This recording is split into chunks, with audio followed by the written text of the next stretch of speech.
Duck Duck Bomb, thank you for following. Ah, Odin's Martyr is here. Okay. Well, it's probably safe to get started then. We have all 3 followers. 3. The Holy Trinity. All right, I'm here with this guy. I think his name is pronounced Ugis. Is that correct now? Do I finally have it? I think that's as good as anybody does. Yeah. Ugis? Yeah. How do you say it? Ugis. Oh, boy. Yeah.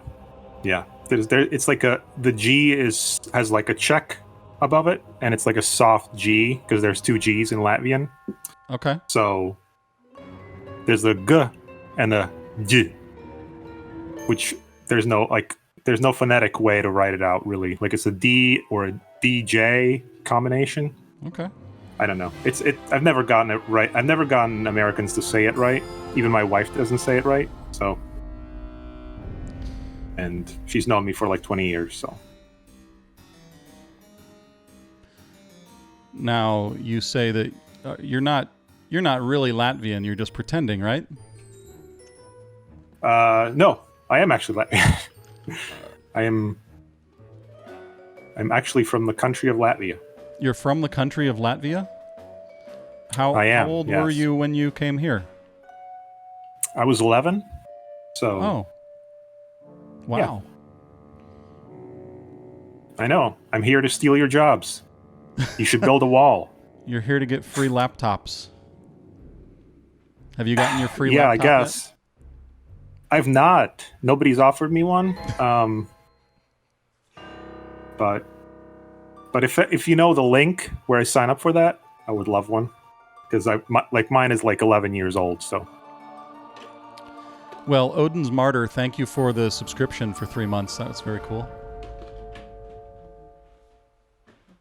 I don't know if it did that automatically or if you meant to press that, but we are here with Ugis. That's fine. He goes by a bunch of different names. Fine. He goes by Future Landfill Press, which is sort of his fake company name. He also lives in a fake world. I do.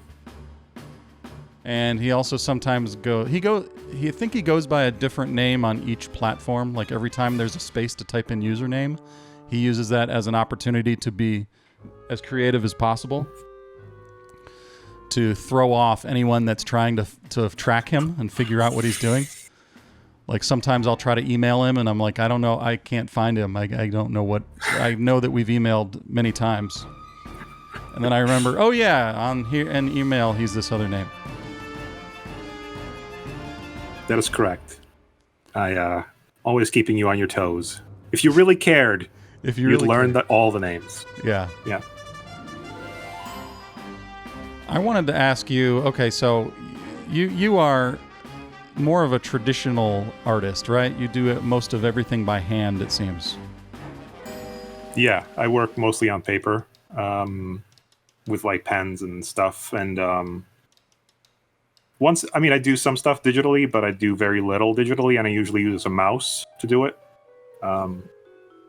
Because most of it is like kind of graphic designy stuff at the end, or cleanup, or stuff like that. But most of it is done by hand on lots and lots of paper with ink, pencils, and various pens and stuff. So, yeah. I'm very old school that way, I guess. I was gonna say amazing. Who's that? Who's that a quote of? Mike Stone drums probably knows. Who am I quoting when I say amazing? Ugamain. Amazing. Oh yeah, Mr. Arkmay is here, and he also understands what amazing is. What's that guy's name?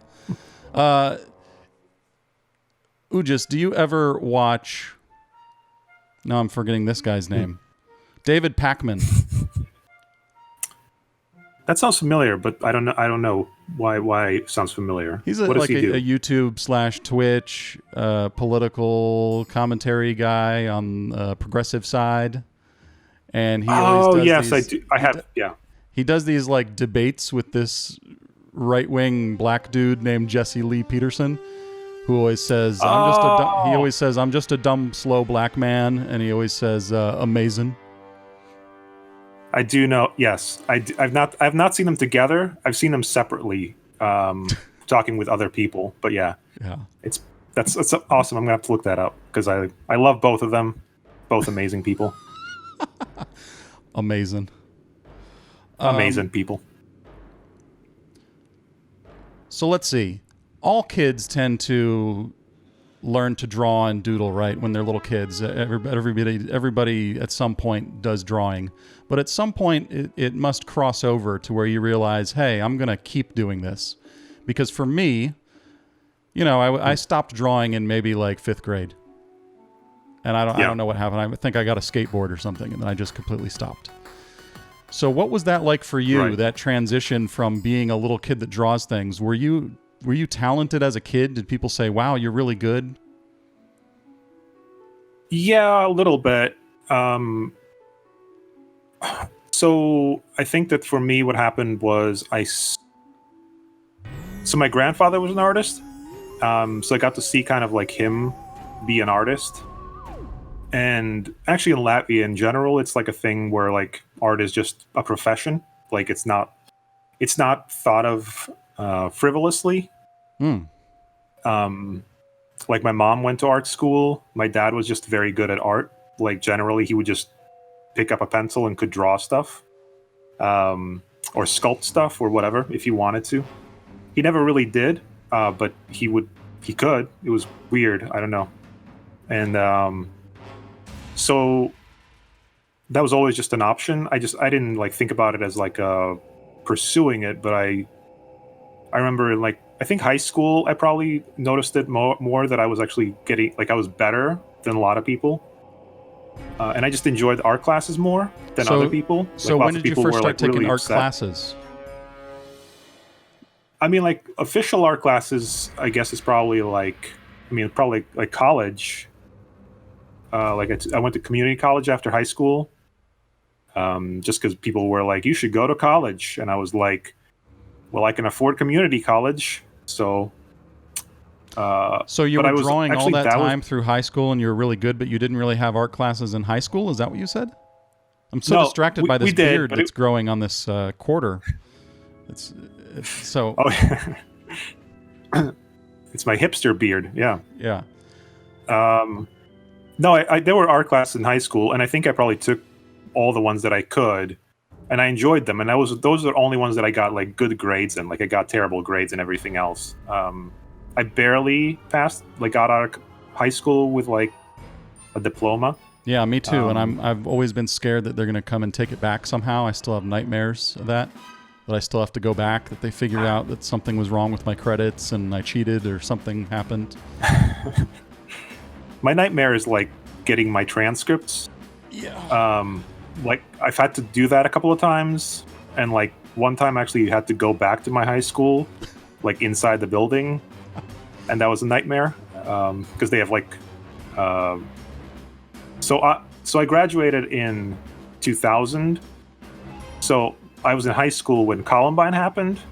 So like this huge flip happened where like that happened, and suddenly there were metal detectors. Like we didn't have metal detectors, and then there were metal detectors.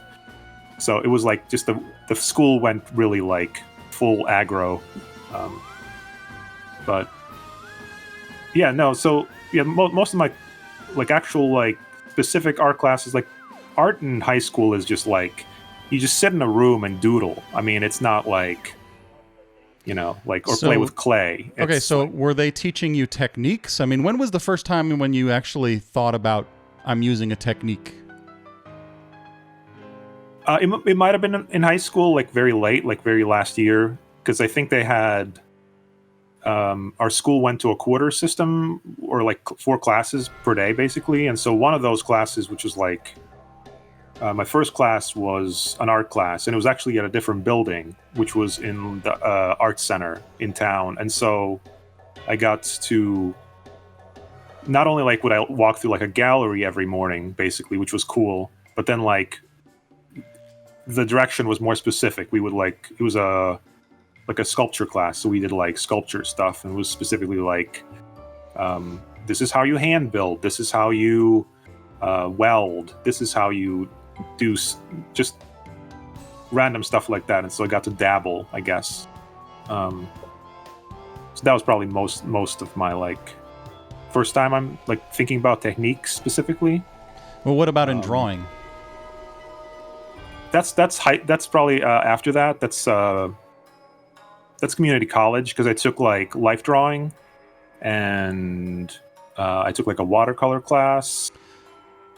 And so did that rewire your thinking at all when there was finally like, oh, there's a way into this. There's actually a structure to how you do this, or did like what were you drawing in high school if you didn't think about techniques? So a lot of comic book stuff, like comics. I mean, like I was just like into comics, and so I would like superhero draw stuff? random bad. Yeah, mostly like very like big muscly guys with like green hair and stuff like that. So I think everybody draws that stuff though. So maybe I was doing it just slightly better, just like that much better. And I thought, like I enjoyed it. So I could like draw that stuff for hours and like think about stories in my head about what they would do, or they had terrible names, and I just I mean, it's like anything you do in high school. If you look back on it, like I still have some of that old stuff, and it's painful to look at now. But let me ask you. Comics is probably like my intro. Okay, so comic books. Go ahead. Yeah. When you were drawing one of those, would you do a sketch first and then go over or would you just like bust it out with a like an ink pen? I think at that point I wasn't doing a lot of sketching. I would just kind of draw, and because I didn't really know about structure so much, I was just kind of trying to like approximate stuff, where I'd copy things out of like comics, like literally look at a comic and try to copy what I was seeing. So I drew a lot of Wolverine, hunching over things. Because I don't know, I just remember like enjoying, like thinking that he was the greatest character or something. But I'm bringing up some random art from your Instagram and just trying to flip through it on screen at random. Michael right. Stone Drum says he's really liking it. Good. Excellent. I never know who's going to like my stuff. I have no idea what my audience is. A question for you. Are you able to see things in your mind visually clearly? Like, could you see this bucket head thing in your mind and be like, oh, I'm going to draw this bucket head that looks like this, and then it's a matter of just tracing the image from your mind? Little bit. I mean, I use a lot of reference, too. That's a really important thing. I've gotten... So all that stuff has kind of come together, like where like I started out completely making stuff out of my head, and then I realized that I sucked, and then I needed to look at more stuff, and then I started looking at stuff, and then now I'm at this point where I can like use the reference but not copy it exactly, but use it to inform what I'm drawing so that it looks like I just don't think about certain details. Like if you like somebody asked you to draw, let's say, the inside of a room, like as I'm trying to draw this room, I would probably forget like things. Like I would forget that doors have hinges because I'm not looking at a picture. Like I just would forget. Yeah. But like if I'm looking at a photo, then I'm like, oh, there's hinges. But then I can do my version of the hinges. I don't have to draw like those specific hinges or that doorknob. I can just be like, oh, right. Like it's almost like a little reminder. So I have like, I'm not like a Kim Jong-gi who can like just recall like millions of things, but I have a decent amount of stuff that I like draw a lot, so I can reference from my head. Like I can just like, once I think about like, okay, I'm drawing, let's say, some sort of I mean the best thing I draw are like really ugly people. Yeah, so you do this whole series called How to Draw Ugly Men. Is that what it's called? Yeah, that's what I'm working on right now. I'm doing a kind of like, I'm actually trying to like serialize it a little bit for like Can a I zine. show a little bit of that on the screen? Yeah, totally. Yeah, go ahead. Okay, let me bring up Patreon. Our friend Ugis here is on Patreon. Is he future? Nope, I gotta remember what his name is on here. Ugis. Okay. It might be future. No, it's my name. It's the only place I use my actual name. I don't know. So let me find this. Oh, where is it? Oh, here it is. Okay. Now it's a little bit hard to see here. I'll try to enlarge it. He has this series that he does on Patreon, and I don't know.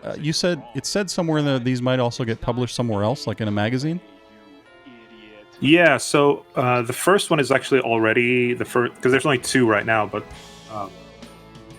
so there's this zine that's local.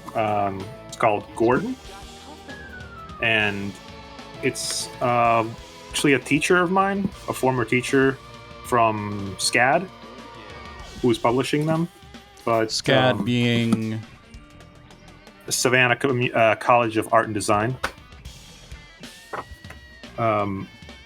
But so he's been like doing this kind of zine thing, and this is, I think this is where the first one is in. But basically, it's just like a zine kind of about comics, and it's like black and white, just very kind of simple. Oh yeah, so that's the first one. So there's that. There it is. Yeah. So and it seems like what you talk about is how to stop drawing pretty people and draw more interesting shapes and strange shaped heads and asymmetry. Yeah. Yeah. There's this awesome photo of you saying, so strap in, shush up, don't make me turn this analogy around. And it's got this really great perspective inside like a super wide angle shot inside a car. Yeah. How do you visualize something like that? Because this has got serious like lens warping and everything on this image. So how do you go about coming up with that? So yeah,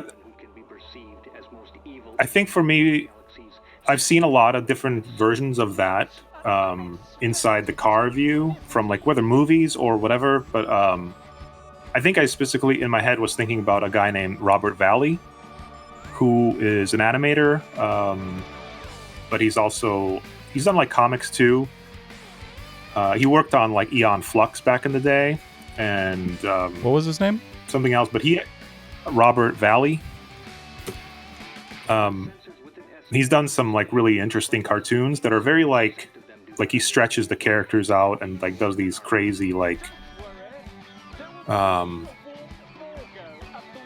just perspective things that are very interesting to me at least. And he's done a lot of things like that where somebody's in a car and there's this like insane like warped kind of perspective. And I didn't even go as far as he goes because he pushes it a lot.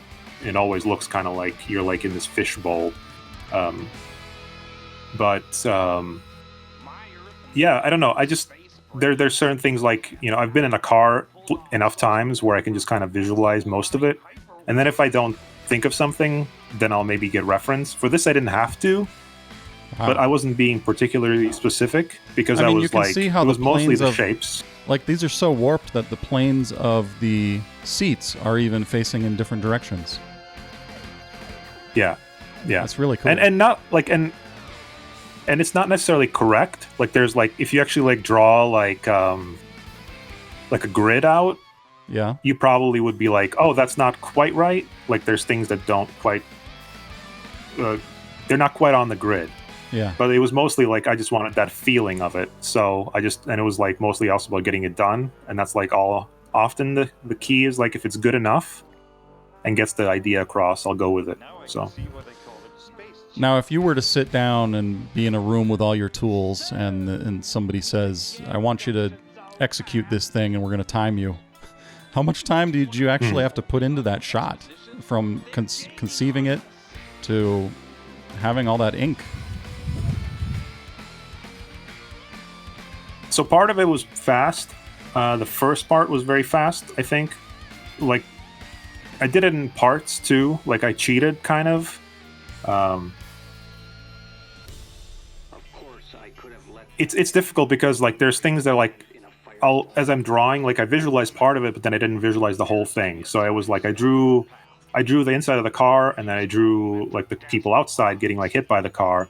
But then I was like, I need like outside the car something. So I did like I added screen tone. That was like a second step that I decided on later. And I see messed that that now. up I didn't one even time. see that at first. Yeah. So that's another thing that is in there. And then like what I really wanted actually for the background were like speed lines, which are like the manga, like super fast, things are going fast speed lines. And I don't have that in my repertoire at all. Like I just don't have it. I've never done it. And I tried to learn how to do it, so that took like 2 days and I failed. So, like I can, like this is me trying. This is like my attempt at drawing speed lines, right? For that specific scene. And I was going to like basically paste it in, right? So, but it's very like I was doing it with like a nib, which is like this thing, which is like a crow quill kind of thing with like an ink. I see. And you have to control it like very like specifically, like you have to like let off to get the sharp ends and stuff. And I just didn't have it. Like, and I was working with a ruler and all this stuff, and I was just like, I can't do it. And so I did like these weird squiggly things that I'm not really happy with, but like, again, it was like one of those things like the joke was just like that little word bubble, really, with me just like being like, shush up. That was the joke. And then like everything else was like, for me, like I was just like, I could have probably just cut out that little bit and been done like a week ago, but it took me an extra week just to like kind of figure out how to like make it like okay. So yeah, there's stuff like that where I indulge in things that maybe I don't have to. So then in the end, how many hours do you think you would have put into that shot? That's I mean, if somebody actually put me on a timer, I would have figured something else out. I would have taken different shortcuts. Yeah. And that's another thing is like, with certain deadlines, depending on what it is, I will make different decisions. Yeah. And I have like some of the tools in mind. So, I have no idea. It took like over a week to do that. But I mean, is it like 40 hours, 40 hours of work for that one shot or something? No, probably not quite that. Okay. Yeah, because I'm like struggling, and sometimes I'm just sitting there going like, what? I don't know what to do.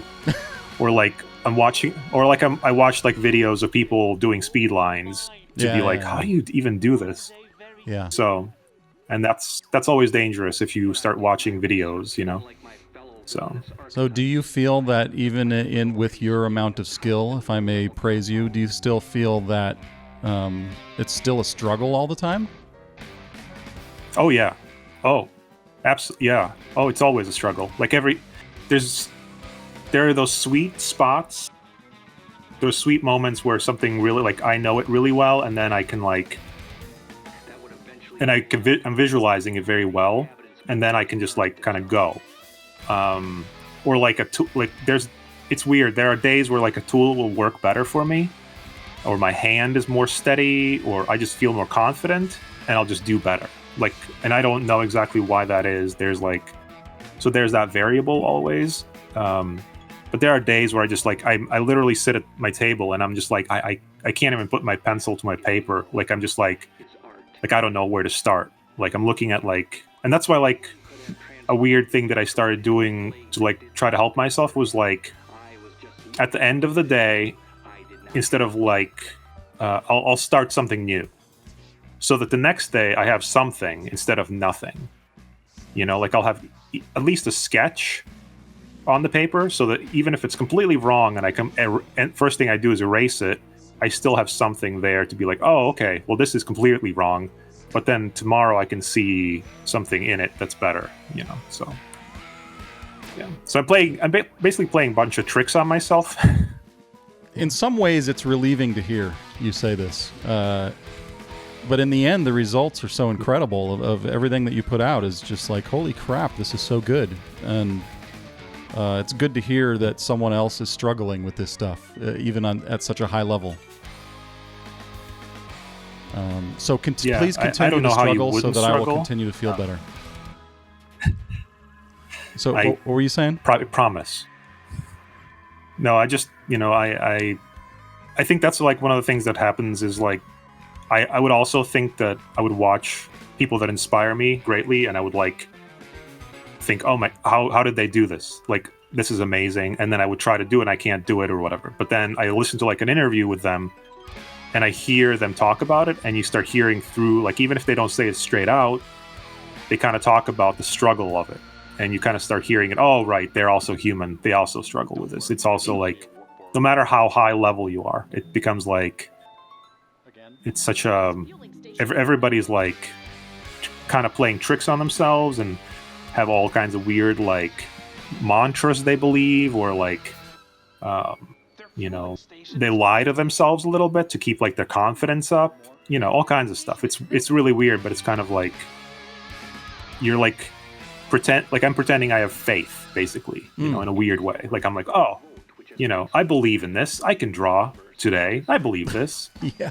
And then I sort of can, but and then there's usually a moment like in every drawing. You've probably heard this from other people talk about it, but there's a moment where it's super ugly. Like no matter what it is, you're at the ugly phase, and you get to that phase and you're just like, oh, this is not turning out right. Why did I start this? There's no way I can finish this.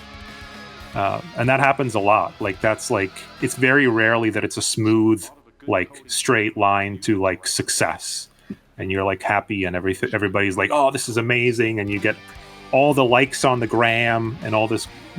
That rarely happens. It's always like more like there's a moment where you can like get to a moment where it's so ugly that you're like, I don't even know how I got here. Can I fix this? So yeah, so that's like something. If you can get over that though, it's usually like really nice, because then there's like a moment where you're like, okay, well, I'm just gonna keep going a little bit, and then as you go a little bit, you start noticing, oh, okay, this is what I can do. This is how I can fix this. This is how I can make it less awful. And then eventually, like at the end, like sometimes it happens in like the last like 5% of time. Okay, but are you I don't talking even about notice. In like the pencil sketching phase, or how are you doing that when you're already got all the ink down on the paper? How are you fixing it? Well, I usually like I know kind of like I don't do the hard part first necessarily. I do the stuff that I'm confident about. So I'll do like, okay, so I know that I need to outline this stuff. So I'm like, okay, I know I need to outline it. So I start outlining things. And then I'm like, well, I need this transition. Like I need to go from black to dark here. So I start doing, well, let's try feathering. And then I try like doing feathering, which is like the sharp like point to like a large kind of like, which is basically all my kind of shading stuff I do. Kind of like over here in this guy's groin in Mr. Super G, whatever his name is. Yeah, so stuff like that is and I just slowly like, and I do like, I don't look at the whole thing. Like I almost like purposely don't look at the whole thing, and I go into the details a little bit at that point, and I start going like, this is after I've drawn it, right? So, and I start like adding ink, and slowly it kind of starts coming together to a point where I start being like, oh, okay, I kind of know the next step. And like at some point, like the next step starts presenting itself, and you're like, okay, well now I just need to fill in the blacks. Now I just need to do that. Like that's the easy part. And then like I actually posted like a video, I think maybe the last video I posted or something, where I just like, I'm doing like the kind of the stomach area of like Frankenstein or something. And that's like the sweet spot where I know everything that needs to happen there. Like all I'd have to do is fill in the blacks. But once I do, that gives me like confidence to then, go a little further and maybe add a little bit more. So it's like a weird, like I'm drugging myself, probably. But like, yeah. So I'm giving myself victories, I think. Like, Interesting, yeah. Oh, here's the Frankenstein dude.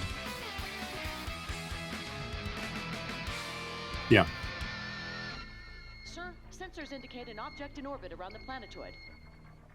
This bitter potion will be a catalyzing. Now, I feel like I'm slowly trying to understand the process of drawing rather than just lots of doodling, because I stopped drawing in maybe 5th grade, so everything, like, I had no technique. I didn't know what the hell I was, like, I think I was maybe good for a 4th or 5th grader.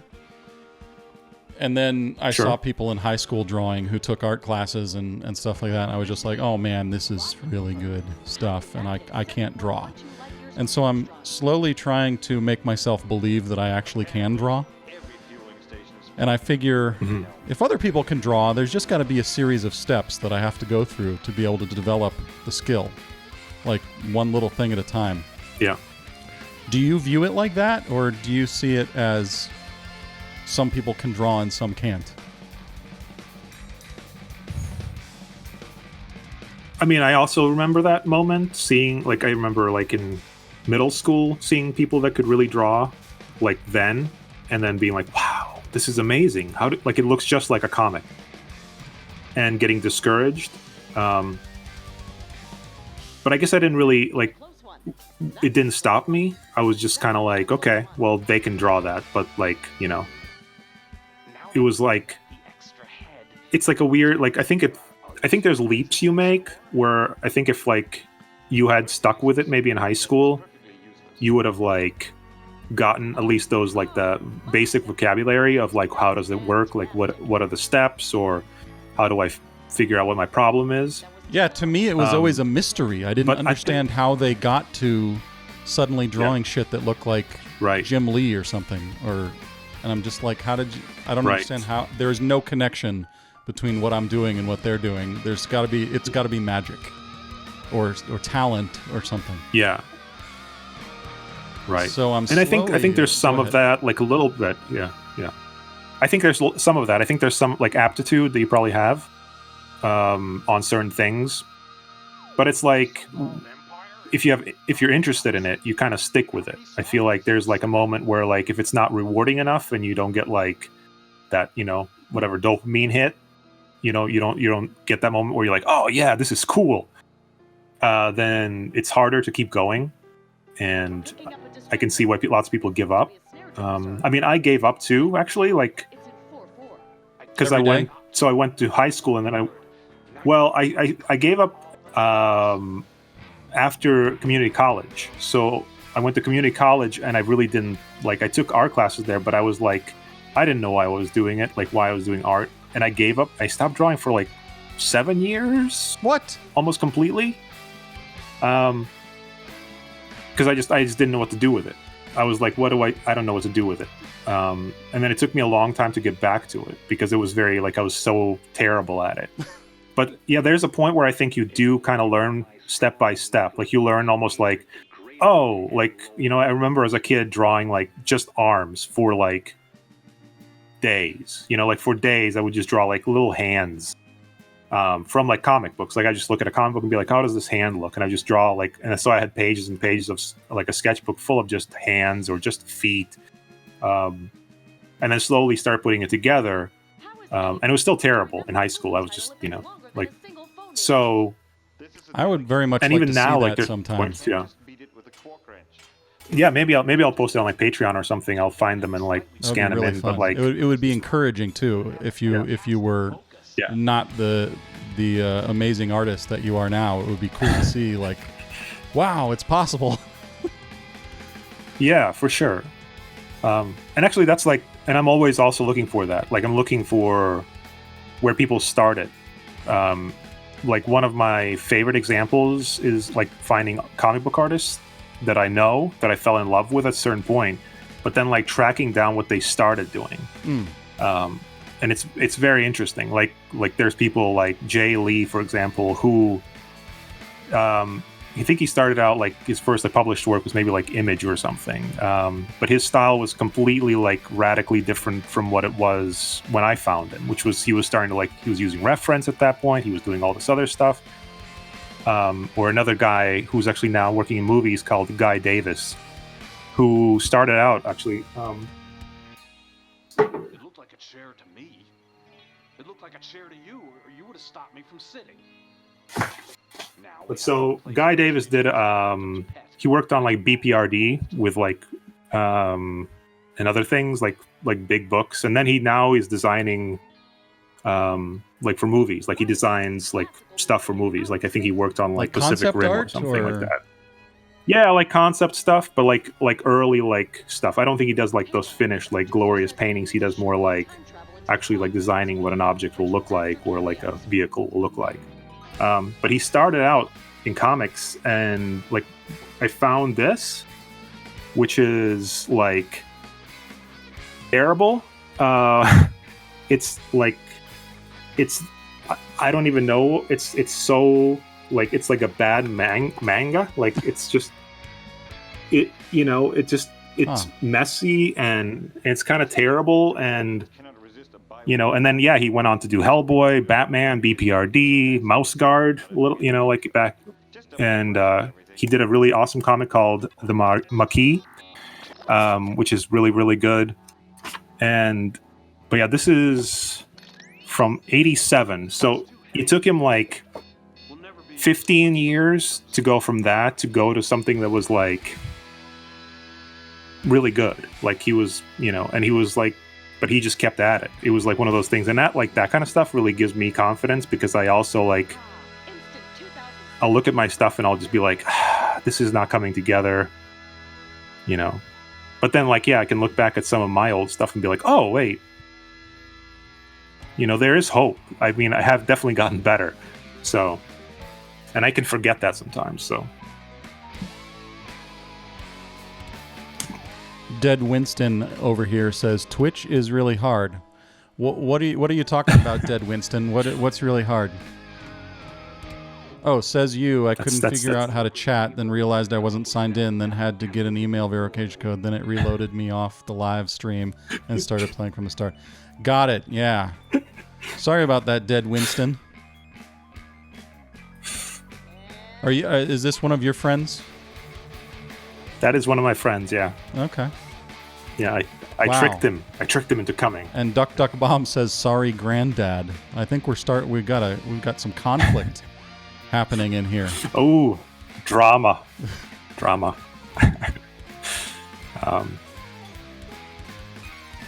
I signed up for a online sort of one-off course, and I'm trying to remember the name of this dude. I'll never be able to find it here. He's got an art studio out here. What the fuck is his name?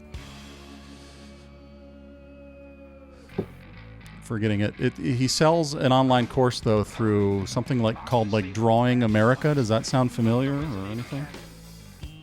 That does not sound familiar, but that's okay. This is a documentary. Anyway, but that's like a lot of people are doing all kinds of stuff. Yeah. Well, this is some pro dude out here who's some famous art teacher, and he's an old guy now, and he's been teaching forever. He teaches figure drawing and anatomy and construction. And that got me thinking that like these conceptual containers, like there's the part of the process that is the construction, and then there's the part of the construction that is the rendering. Mm-hmm. Does that make sense to you? Is that something that you think in? Yeah.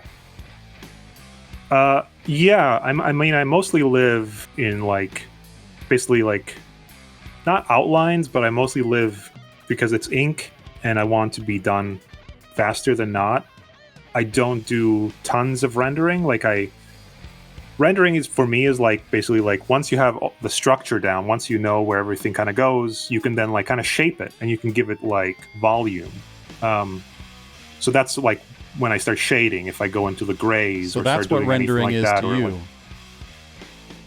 Yeah, for me, yeah, that's the way I think about it. I don't know if it's officially correct, but I think about there's the structure, whatever it is that you're going to put it on top. So and then and it's shading or whatever to get it to a point where it's not just flat.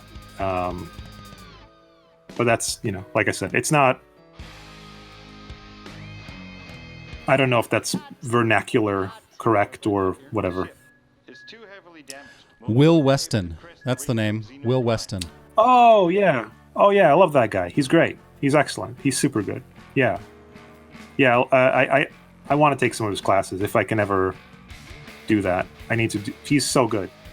So that's definitely, if you're taking a class from him, you're probably going to learn something. Well, it was good. just an online course that's like an hour-long video or something that was pre-recorded. Mhm. And it's got all these different chapters. And I definitely... I took a lot of notes. I mean, I popped open Evernote and just started typing down everything he was saying because I was like, oh, there's some good conceptual stuff here that I can understand. Yeah. Yeah. I've like sat through like because he posts also stuff just on Instagram sometimes, and I've just sat through some of those and just drawn with him as he talks about that stuff to try to like understand a little bit better. Because in the end, that's what it is. It's about drawing and understanding like shapes and lots of the stuff he's doing. Because he's like, I think he teaches like, where does he teach? I feel like he does a lot of workshops, but he does like art. Dead Winston, I forget, thank you for but the it's like follow. a bit. But yeah, there's a lot of like, he teaches a lot of like all the Hollywood people and stuff, like people that go into concept design. So Dead Winston, subscribe. he's Thank definitely you. good. So. Sorry to keep interrupting you. Wow. Ugis. No, that's good. That's awesome. Let's see. I know that Dead Winston is a fan of yours. Dead Winston's a fan of me? Yeah, I know. Isn't that weird? Yeah.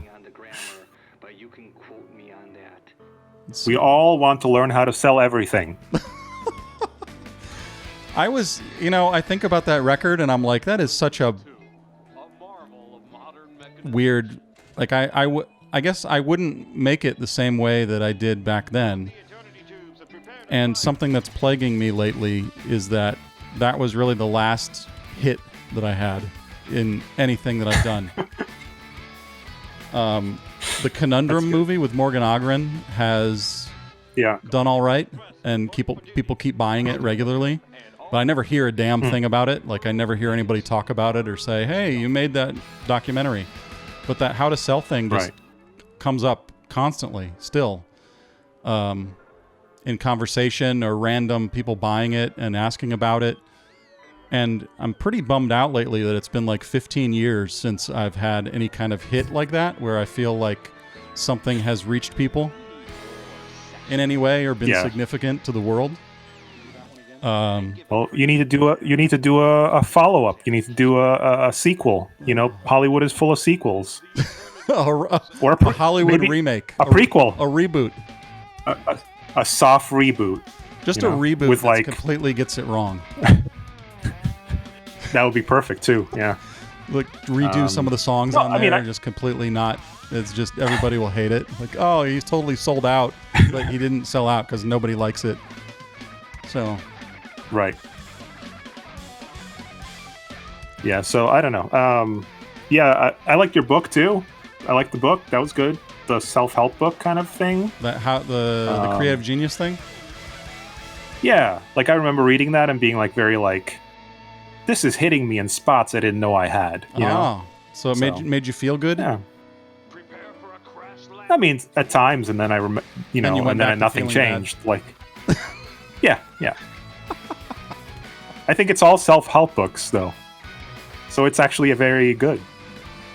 You have to keep buying the self-help books. If you don't, yeah, that's the whole point. That's funny. Let's see, how are we doing on time? We've been on for like 48 minutes. How you do? What's your schedule? You staring at paper? I'm just staring at paper. Yeah. After this, I'm going to go back to staring at paper. So, it's up to you. Up to you. You probably have actual things to do that are important and people pay you for. I really plan to just kind of hang out here for a couple of hours with you and do this if you're up for it. Yeah, totally. Yeah, if you have more questions or I'm sure I do. Anything. Let's see. I'm just flipping through some of your stuff here. Ditka wants you. Yes, that's one of my weird bands because I make music too, but I don't talk about it a lot because it's not good. Well, I see little clips where you play the shits. I do play the shits. That's my band, which is me with a loop pedal. So yeah, it's the only person that's willing to like hang out with me that long. Oh, there's a playing the shits video. Used to be alive. Millions of Playing bass. Yeah. burned into the ground. Yeah,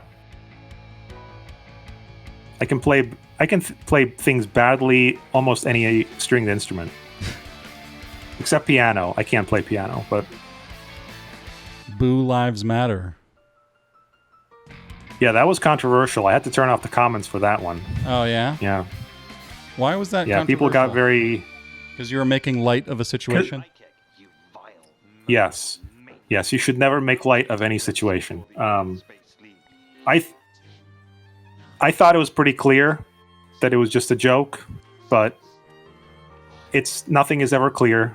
So I think I got this close to getting canceled. Anyways, yeah, I'm trying to not comment on anything. You know, that's what I'm, or be really subtle about it. Well, I can see that you're often you're coming up with these concepts that are maybe currently relevant to our timeline, and that you're making a little I'm going blank. Just talk for me. You know what I'm trying to say. Yeah. I mean, like I'm trying to twist things a little bit. Like I'm trying to make it. I don't want to just say. I don't want to just like parrot something, because like I feel like most people know what the right thing is, anyways. So I don't think there's a reason to be like rah rah rah this thing, right? So, but there's times where I just feel like I need to say something about a subject, so I'll try to figure out a funnier way for me, whether it's funny in the end or not. I'll try to like just twist it a little bit where it makes you maybe think about it slightly differently. And mostly it's just like I'm a little bit like I mock things just because it's like people being really serious all the time is very tiring. So, you know, if you can't have fun drawing, then what are you doing? You know, like it's like. I liked this pretty obscure thing, this shirt that says "Don't quarter here." And it took me maybe like 2 or 3 seconds in my mind of shuffling things around to understand what the hell you were saying. But, you know, it's the "don't tread on me" thing, but flipped to be "don't quarter here," which is like something that nobody is going to be... It's pointing out how funny it is that people are so attached to the Second Amendment, but then don't even know about or care about any of the other amendments. And then there's this weird, obscure thing about quartering in houses where the army is not allowed to live in people's houses or something. Yeah. So that's the Third Amendment, and it was basically like, I don't know how old it is, but it's like it weirdly came up in the news recently because in Washington D.C. the mayor basically told the military that they could not stay in the hotels that they were staying in, like the National Guard or whatever. So I was like, that's my moment. Finally, the moment has come. But yeah, I went, and that's actually me and Dead Winston together. We like came up with a friend of ours suggested the idea, and we were like, oh, that's funny. And then we just went further and further with it. We made a pamphlet. Don't quarter with me. You know. Yeah, and we made another actual organization for it. No Quartering Association. Wow, is that a trifold or is that just a? It is. It's a trifold. Yes, it has all the information in it you need to know. Gosh. You know. Yeah, we went all out. Wow. You know. There's a logo for the. Yeah. What can you do? You know, and there's the attack on our homes steps. Could come at any time. Exactly. You got to be careful. So how many of those things did you I made print? also stickers. I just like 10 or 20 maybe total. okay. So, but I made stickers also because I was actually wanted to put them on the door. You know, like if you wanted to put them on your door, you know, because. Anyways, so like I really like stuff like that where it's like it's a dumb idea, really, because like who needs this? Like not anybody. But I gave a copy of this to what's his name? The guy running for the Libertarian Party, but the vice president was in town here. Oh. Spike something. But libertarians should get this joke, I think. So I gave him one. So we'll, but You're good at the. But the audience is very small. Jokes. Yeah. Yeah, It's very good stuff. Yeah. Whew, I've had my fill of subhuman grab ass for the day. Bring me my sleep sack. My plans, 2020. Yeah. Yeah. All these puns make America great again. It's like a cheese grater. Yeah. Yeah, that was... I made it for lots of cheese people would actually instead of being misspell used it. on people. Yeah. Yeah, I actually sold that piece, which is amazing. Somebody actually bought it. Oh, someone bought So your that was- American great?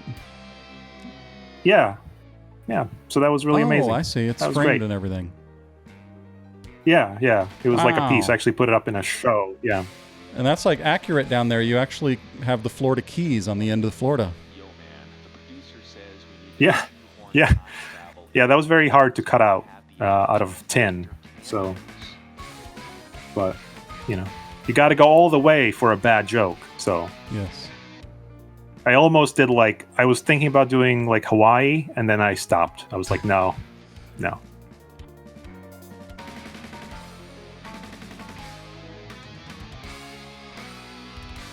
Now, are you able to use a reference of someone and then change their pose and face angle and everything pretty easily? Like change their expression? Yeah. Yeah, for that piece, for the Questlove, Johnny Questlove, I think I did the pose myself. Like I took a photo of myself running, and I looked for like a photo of his face that would make sense, and then I did the pose myself, and then actually did like a Photoshop mashup of it, so I could just look at one thing without having to look at two separate photos. That makes sense. Yeah, that's often how I do it. Like if there's something sometimes a reference will be good, but will lack something, like the arm will be wrong, or I won't have enough information about what the clothing is doing or whatever, and then I'll have to take a photo. And often it's me, whether it's women or men or children or whatever I might be drawing, it's always probably me. So yeah. This photo that you did of someone in the style of a Wall Street Journal or New York Times or whatever it is, this is pretty amazing. And when you said you did it with a ballpoint pen, you were actually flipping through your sketchbook on one of your videos, and that was in there, and it was it was like this big or something. Yeah, I couldn't believe it. Yeah, it's a very tiny thing. And Yeah. that you did it with a ballpoint It's, pen. It's just, how is this possible, sir? How are you doing this? Well, I'm probably ruining my eyes, but I don't know. I like small things in general. I'm a big fan of very, very tiny things. And that piece was that's an old friend of mine from he just wanted something for his avatar, I think, online to instead of be his face or something, it was just a picture of his face. And I bought this pen recently, which is it's about this long. It's meant to go in a wallet, but it's a ballpoint. And I just realized as I started with a bigger pen, I was using this pen, which is it's the same company actually. But it's called Oto Horizon, and I really like it. It's very I like pens as just a fetish almost, where I love if they have a nice click, they have a nice snap to them. But I also like the way the ink comes out, and if it's smooth or if it's all these like random things that most people don't care about when they're just writing down, like a grocery list. But they also make the small version, like the very tiny, which is called the Minimo, and it's like this small. And I was just realized that it was so much more precise, and so I had to switch to that, and I basically ended up doing the whole thing with the tiny pen. And yeah, it's one of those things where like, once you have the drawing, you're kind of just tracing it, but you're just like putting a little bit more effort into it. Like you're just like being more careful. Because like I've drawn so many like pencil lines, but then I just have to find the right line with the ink. And then did you erase the pencil after? Yeah, afterwards, yeah. It depends on what it is, what you're using. Sometimes like that's not a good idea. Like if the ink starts smearing, but I try to use things that won't do that. So things that will actually soak into the paper, like India ink and stuff like that. But What do you mean training wheels? Oh, here's a video of that's you another actually inking some stuff. I have searched Let's the see, what is this pen you're using? It's like a little brush. This is a yeah, that's the Pentel Pocket Brush, which is just like this is the thing I use most of the time. oxygen in a vacuum. Um, Get your head out of your But yeah, you can see like I'm trying to fix like a single line. Basically, I'm slowly going down and trying to fix it, and it just stuff like that takes forever. But it's kind of also it can be very like almost like meditation a little bit, where you're just like kind of you know what you have to do, and the thing is kind of simple, so you just do it over and over again, and you're just like working on like a little thing. Like I'm just like I just need to get this curve right.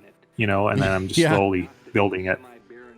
You know what's kind of nice about that too is that you can probably listen to something while you're doing it, because a lot of the I work I can. do is video editing or audio editing, and I can't do anything else while I'm doing the thing that I'm doing that is tedious, that takes 9 Right. hours to do. And so it's just like, oh, Yes. this is so I've found that when I'm working on some drawing stuff or some animation, it's like, oh, it relaxes that other part of the brain where you can, Yeah. I don't Yeah. know. Yeah. Because you're all. I think I'm always also looking just for ways to not be overthinking something. Yeah. Especially if you're in like, I mean, if you're designing something, then you probably need to kind of pay attention. But like inking often is just like a thing where, like, I am just tracing my own stuff. So, and I'm just trying to make it slightly better, slightly cleaner. Yeah. And so it's No, I it's can listen kinda to like- stuff in like that. Like, Yeah, I find that when I'm doing that, when I'm inking stuff in Flash. Let's do it home. And this actually brings up another topic of, booties in space, Captain. I think that my sort of And there never will inking and rendering skills are way better than my construction skills. Like I almost feel like I could be like a basic cleanup artist for animation or something. As far as controlling vectors and cleaning up lines and fucking around with nodes and getting really clean lines, but my construction skills are like so poor at creating volume or understanding how the shading works. yeah. And so I've realized, like, man, I need to go back and actually just work on that construction process, anatomy, understanding volume. And yeah, I can find, like, sometimes I'll work on something and it'll look like absolute garbage, like the in the first stage, like the sketch. Like, this looks terrible. But if I spend like 2 hours sitting there making every line just fucking perfect and perfectly clean and sharp, suddenly the final product looks really cool. Yeah. Which is weird.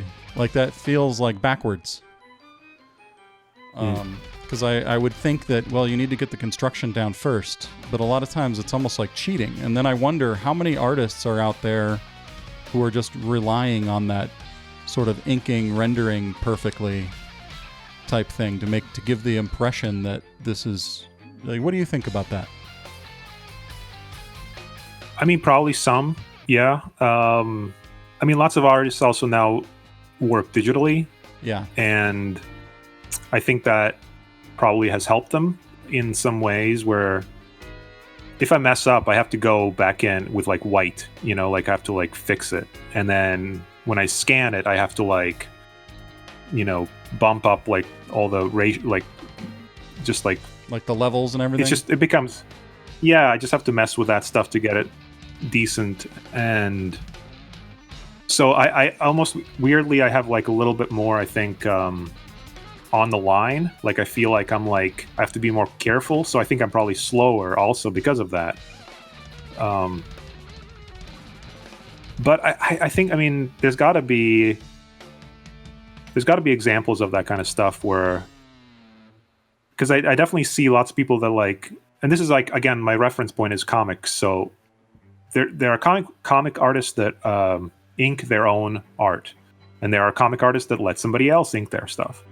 And you can see the difference, how they draw stuff for themselves and how they draw stuff for somebody else. Like if somebody else is going to do all the inks, they have to be much tighter. They have to be, you know, they have to like actually think about all those things anyways. And so, but then when they draw for themselves, I've seen some really loose, kind of sketchy, basic forms, and then they just go in and they do most of the work in inks. Like most of the interesting stuff happens in inks, because they have just enough structure there to kind of play, to like be like, oh, okay, I know. And you know, obviously, you still need like understanding of those forms anyways, but I think it's like you're playing with a safety net, right? Like you have something underneath that gives you like, this is like, so I think like, you know, you like in comics terms, you might be an inker rather than a penciler, right? So just like naturally, like you're like, you see their structure or somebody else's structure and you're like, oh, okay, I know what to do here. I know how to like make this. I know when it looks clean, when it looks good. So, you know, it's just, I think it's just a different mindset. And it's like, if that works, you know, that's like, you know, then maybe that's the thing. Maybe you figure out a way to like have somebody do like the structure stuff, the basic structure stuff, even if it's like basic layouts, basic proportions or something. And then you work on top of that. Like, even if it's like fairly simple, but then at least you have something to work from instead of nothing, where you're like starting from a blank page. That's also kind of like why I sometimes use like halftone paper, because it's not white and it gives me like the middle, you know, of like the value. So I saw something on there earlier where you use white ink, or white pencil. Right. That looks cool. Yeah, So I mean, I use like this. This is my favorite tool right now for white. It's called a jelly roll. I think lots of girls in high school use this. But it's very, it's just like, it's very simple. Like if you're working from halftone, like it's very satisfying because you can figure out the structure. And also when you're drawing on that paper, it's like you see it less.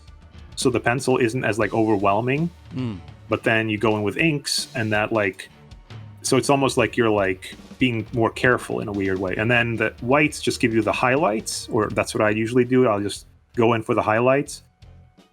And then it just like pops really quickly because you have suddenly 3 values in there without like, you know, without having to do the whole thing from white building up to like black, you know, and everything in between. So it's just another one of those things that's a trick.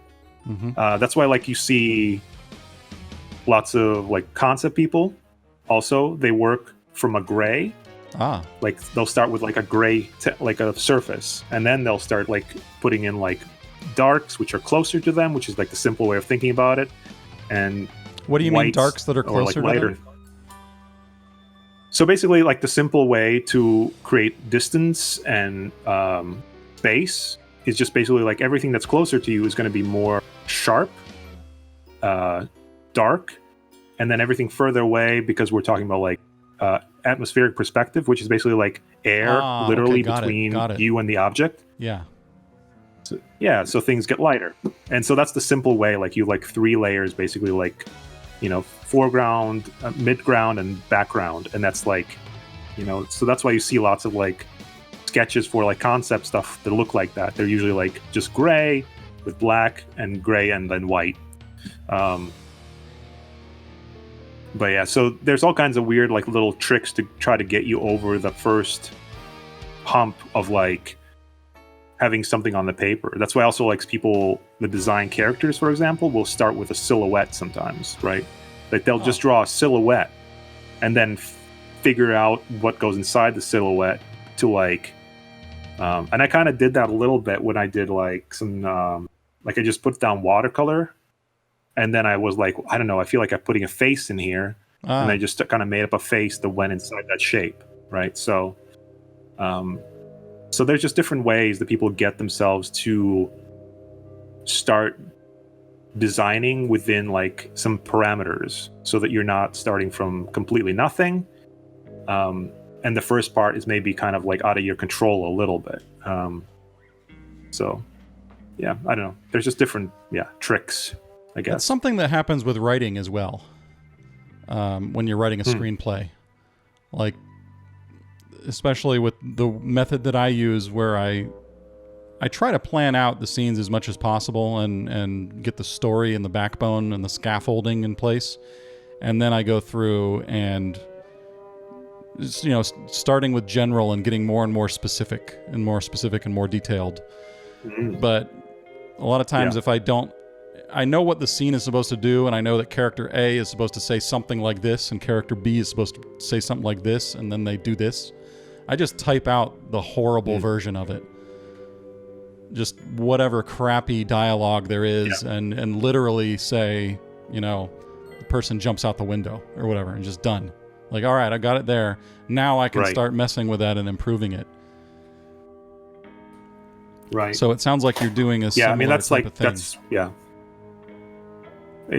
That's exactly it. Like, for example, this is that we talked about earlier, the scene in the car, right? So I did this sketch. This is my original sketch on like gray paper, and I just kind of like quickly threw it together to try to like understand what I kind of wanted to do. And I start from there, and sometimes the thing is very simple. Like it's very, very, like it's so scribbly I can barely make it out. There's like I have my sketchbooks are full of just terrible things that only I can kind of understand. And like, oh yeah, so this is a sketch for back a ways. There was like a Thor piece that I did for like a sketch cover or whatever. And so this is the sketch I did for it, right? And it's very small, like you can see how, it's very like 2 by 3 inches, maybe something like that. And it's loose. Like I try to keep it really loose, and I just put in like the basic stuff. And then usually if I actually like the sketch, then I'll literally scan it and blow it up to what I want to do with it. And then I'll lightbox it to get the basic proportions down. Because usually the proportions, if they're not going to work when small, you say they're not going to lightbox work it, big. what do you mean by you lightbox it? Like I take like this thing. Well, for me, this thing. But it's like a literal like an actual pad light of box. light that like I can plug in. Yeah. Yeah, actual light box that I can plug in and trace things. Yeah. So I do that a lot because I don't want to keep drawing the same thing over and over again. And I'll probably mess it up if I draw it big from like looking at it. Like that happens a lot. Like I'll get some weird proportion wrong, and then I think like, oh, this doesn't work at all. So it's always good to work it out simple and small for me, at least. I like the way that you did this sort of ink splatter behind this monster. Oh yeah. And then there's a waffle in the middle, of course. That's pretty cool. Well, yeah. I'm going to flip to something else that here to was see what gouache. else. Oh, there's a sketch. Yeah. Oh yeah. For those who are not familiar with Future Landfill Press and Ugis, he does a lot of these like priority mail, like art on priority mail stickers, labels. So what was the purpose of that? Why'd you start doing that? Just because it's free materials? A little bit. somebody actually asked me originally to do one for a book they were doing. They had already put out like a one edition of it. There was just like all this art that was done on priority labels, and they wanted to do like a second volume, or and they were like, "Hey, can you do something on a priority label?" And I was like, "Okay, sure." And I just like didn't think about it really. I just kind of did it, and then I realized that I kind of didn't hate the paper. Like, it's not amazing paper. Like, you wouldn't really do like, you can't abuse it too much. Like, you can't go like super watercolor or something like that. You have to be like kind of like ink and pen, maybe a little bit of marker. That seems to work fine. And so I just kind of did like several different ones, and then I just kept going, and now I have like 30 something of them that I've done. And then plus like people bought some of them, so I was like very confused by that. I was like, why would you buy this? But they did. So I was like, okay, well, I guess there it is. I did it. I finally made it. So, but yeah, I'm gonna collect them in like a book, I think, at some point. Oh wow, I didn't And then get sued by realize the that Postal you Service. like paintbrushed these ink blobs. Oh yeah, yeah. And then you must have adjusted the. Well, how do they look so black in the other So shots? that's the black is gouache, which is. So was this main just a first super- one? Was this like scanned or something and adjusted? Yeah, that one might be. Yeah, so it might be just like, so it's like less like random looking. But it is also like the black that I used is like a very black, like it's a very matte color.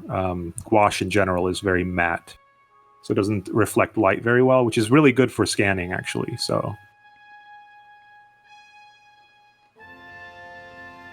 Yeah, that looks really good. yeah, that was fun. That was a fun little short, little tiny little thing I did for somebody. It was stopping. I told you not to wash my windshield. Yeah, you have all these like, I don't know. It somehow it really stimulates some sort of part of my brain with all of these black and white patterns and very contrasty.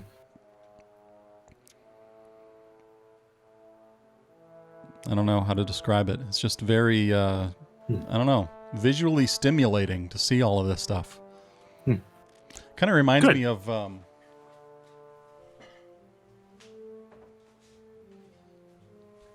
this isn't totally the same thing, but on the first Mr. Bungle album, there's this fold-out thing with all this extreme crazy detail of all of these characters. And they're just like laid over each other, and it's just a big mess of detail. And I always loved stuff like that, where I'd see like, I don't know, all of these sharp, contrasty, cluttered, crazy, and I don't mean cluttered in a bad way, it's just kind of like overload of black and white, and I love it.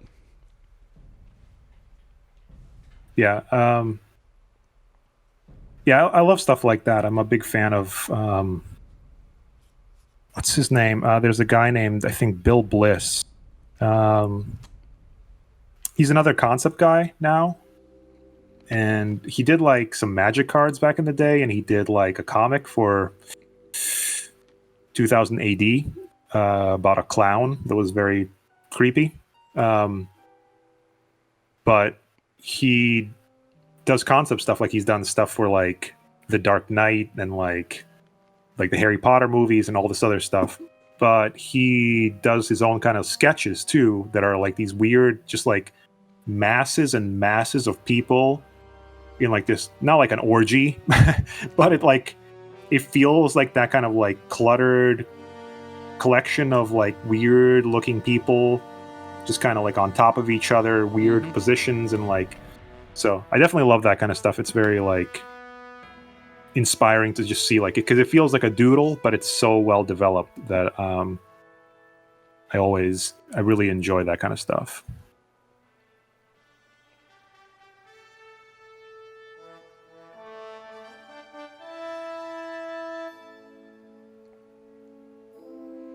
Yeah, there's just like so many small little lines and details in this. It's crazy.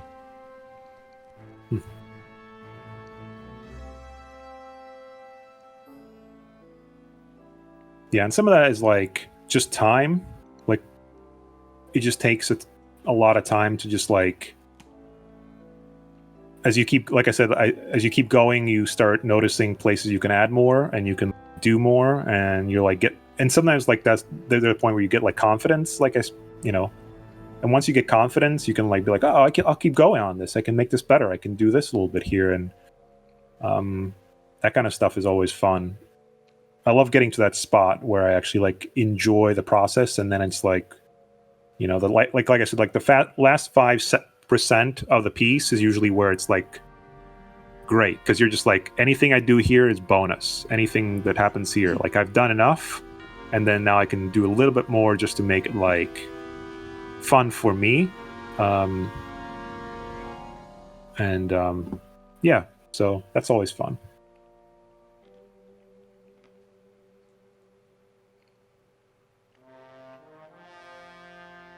Oh, I think this thing skipped back, or maybe we ran. Oh, there we go. We got more stuff down here. Pretty cool. I'll just keep doing this. Oh.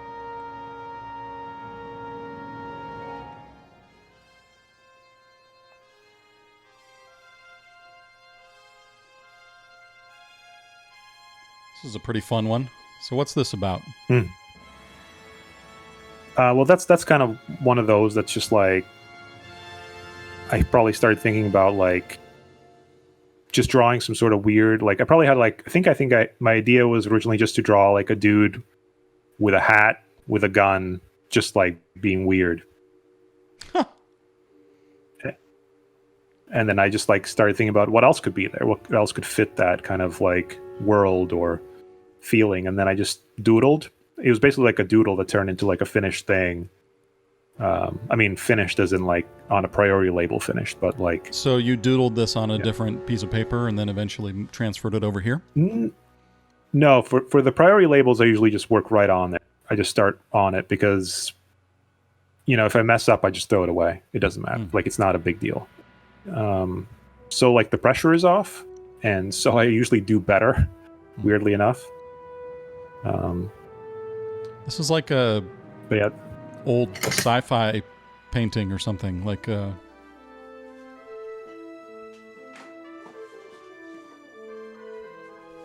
everybody's probably seen this collection of like science fiction postcards that they sell at Barnes & Noble from Penguin. And it's got all the old like crazy portraits of weird, I don't know. This just reminds me of that kind of vibe. Yeah, I love that kind of stuff. I love that era of illustration. Well, when like posters were painted in general, and like really weird, like UFOs. Can't see the color here, but this is almost like very similar to what you've got. Oh yeah, nice. Yeah, I've done a couple of like show posters like that too, with that kind of thinking in mind. Or like referencing that kind of stuff, just looking at old like 50s and sci-fi posters and just being like, well, what are the kind of interesting things going on here, and how I can. So definitely like that kind of stuff.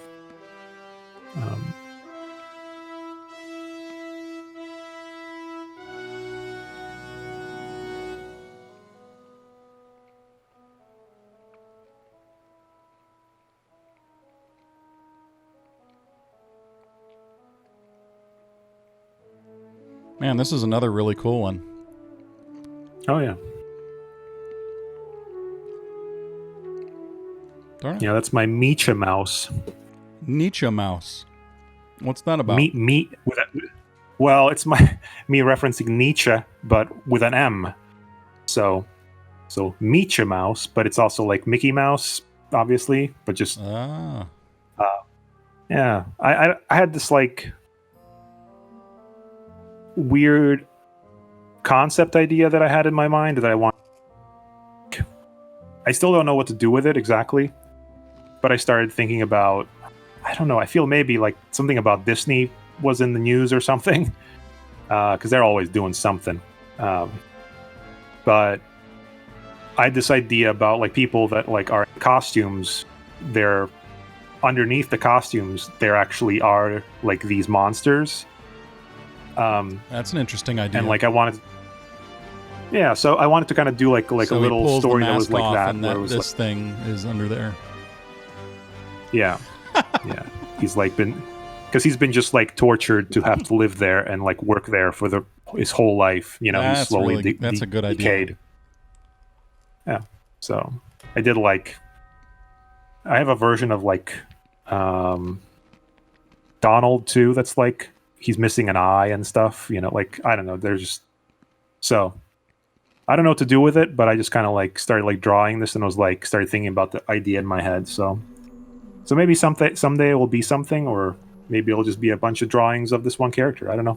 So is it the person was it a normal human that morphed into that from wearing the mask for so long, or? I don't know. I'm more thinking about it like it's actually the original Mickey Mouse, and he's just like gotten and then they had to corrupted put, over like, time. A prettier thing on top. Yeah, they were like, okay, we can't like put you out there anymore, so we have to cover you up, you know. But you still have to go out there and do the lap. Do you sell a shirt print of this? I don't. Because Michael Stone Drums in the chat is asking, he would like that on a shirt. Oh, okay. Well, we can probably make that happen. We can probably. There's so many like on-demand places that I could probably make that happen. I like the Spock Mad image as well. This is cool.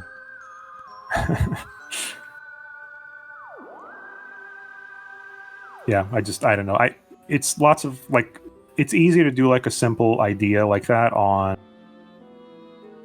like literally the idea was like, oh, instead of it's just the Hulk, but Spock. And on like priority label, it's a lot easier to like not care and just like go through with it, even though it seems dumb. And if you thought about it too long, you'd probably not do it. There's actually another artist that I really like that I follow who is who draws most of his stuff on like just printer paper.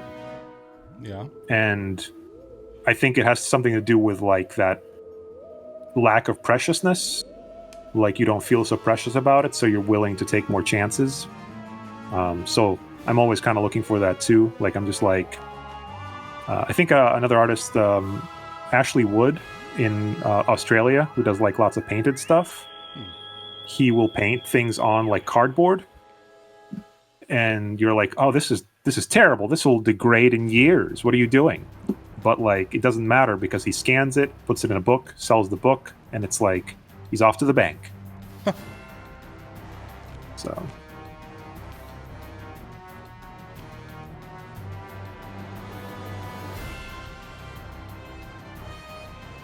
So, do you give art lessons?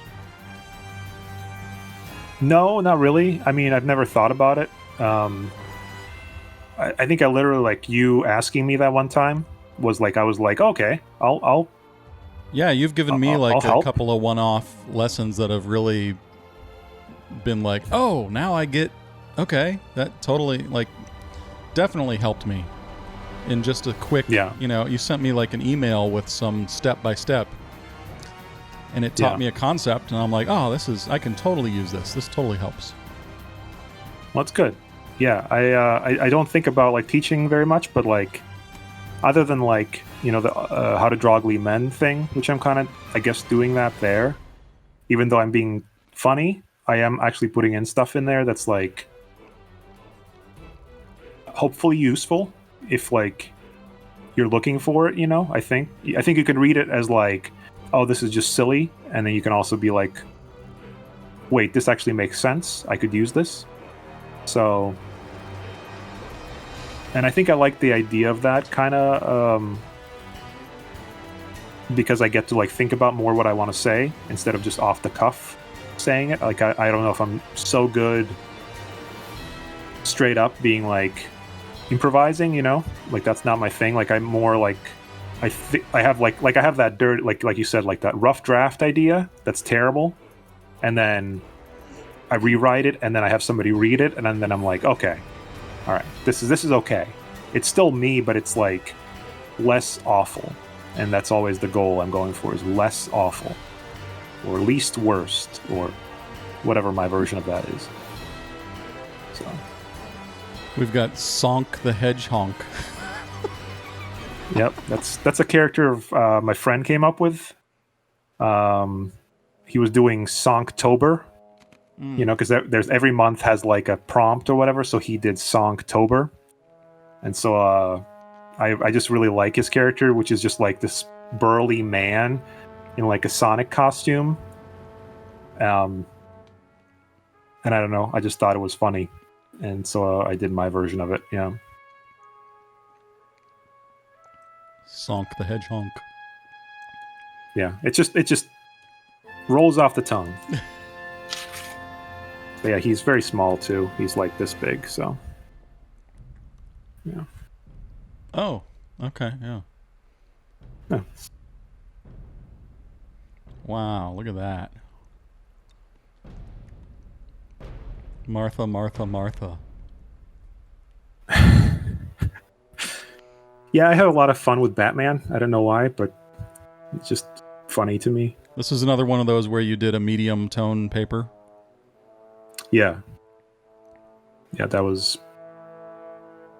Yeah, because it was. I think I probably just was like doing a sketch, and then the sketch turned out okay, and I just kept going with it and finished it. There's so much texture in these people's skin and everything. It's crazy. There's so many folds on their faces. So many different I do love surfaces. folds. Yeah. Yeah. So many like wrinkles almost. Yeah, that's like probably going to be a whole chapter of how to draw ugly men, is just like wrinkles and folds, because it's so important if you want to draw somebody, like those little horrible details that just, you know. I love that sort of silhouette you stuck behind him, which is kind of the bat cape, but not quite. It's just this mini thing that's a shape. Yeah. Huh. Yeah, it was more like just design wise. Like I was thinking about, I needed something to like have more black in there, and it seemed like the right move. So I like that. I mean, these are all things that occur to me as I'm sitting here analyzing it, you know, like looking at all the masses and everything. It's cool. Yeah, it's like there's like I think I don't know if I've talked about it anywhere else, but like there's a kind of a 30-70 rule or whatever, which is like, so it's in comics at least, the rule is kind of like, oh, you're talking about value. Yeah. You know, you're talking about like something is either like 70% black, 30% white, or the other way. And usually when that happens, it's better. It just looks better. Like it looks like it has more mass, or it looks like it has more like, there's something that works about it, where you're visually more pleased with it. And that's often what I'm going for. I'm trying to think about that in the back of my head.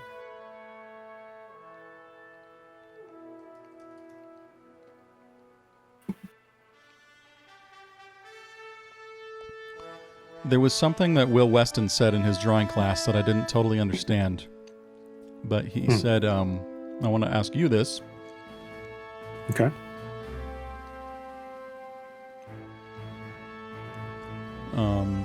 He was talking about mass, and he said it can be drop shadows or a decision to just make my shirt fully black. He said Hellboy artist will do 85% mass and 15% line work.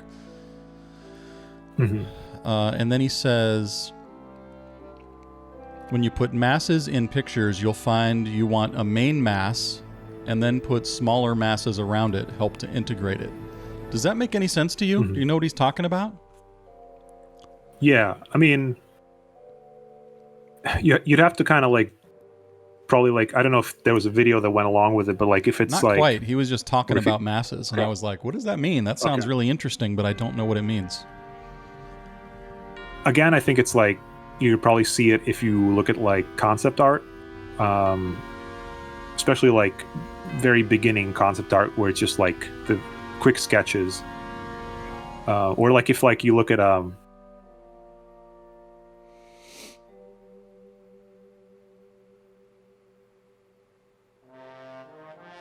Also, does anyone else have any questions they want to throw in for Ugis? We can take some questions here, and I can stop being the idiot asking questions. Take some of your questions, viewers. I see he's getting out some Hellboy. Yeah, so it's not going to show up very well, but like there's like usually like this is just mostly talking about covers that he was doing, but like there's usually like he's always kind of like central. There's a central pose, like some sort of central character, and it's often he often uses like a triangle almost shape, like that just kind of goes to the like there's a triangle always kind of in the middle, and then depending on what it is, like there's stuff around it, like he'll like orbit various objects.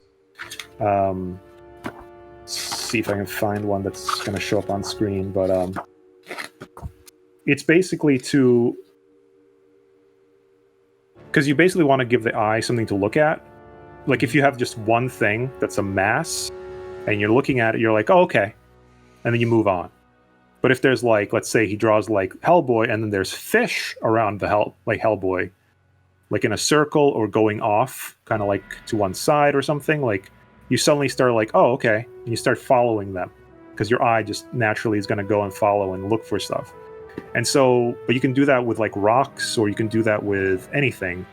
And also like repetition, I think Will Weston talks about this too, is like repeating shapes where you could draw like whatever the main thing is, and then you kind of almost reference that same shape but smaller, and then you use overlapping to like give it like make space happen basically.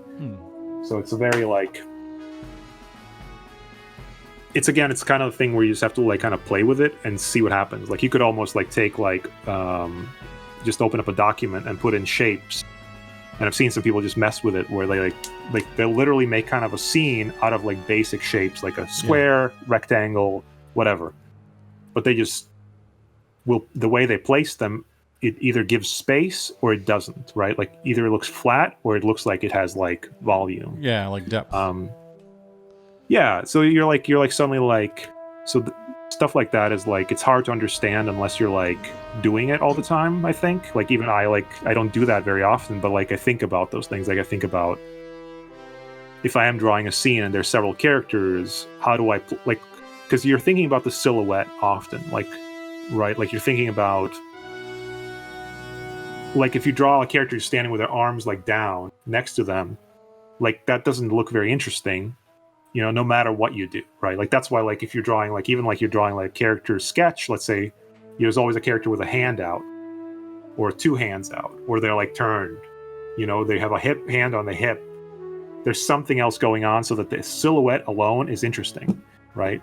And then you use that to like, and then it's always like if the silhouette is good, it's always easier to do something with it to make it more kind of just like interesting and fun. And like, I mean, that's like one of the examples people use a lot is like the Simpsons characters, right? Yeah. If you make them silhouettes, like from the silhouette, you right away know who is who. Yeah, exactly. So it's like, that's always like a fun exercise. And I think, yeah, so silhouettes in general, just like, and that's like what you can think about as masses too. Like that's a mass. And then, but like, I think Will Weston was probably talking about specifically like a dark area and then using those to like kind of like guide the eye to something, make it interesting for your eye to look at something instead of just like one thing, like in the middle of the page, whatever, something that's, because like Mike Mignola does like very symmetrical things often, especially the covers.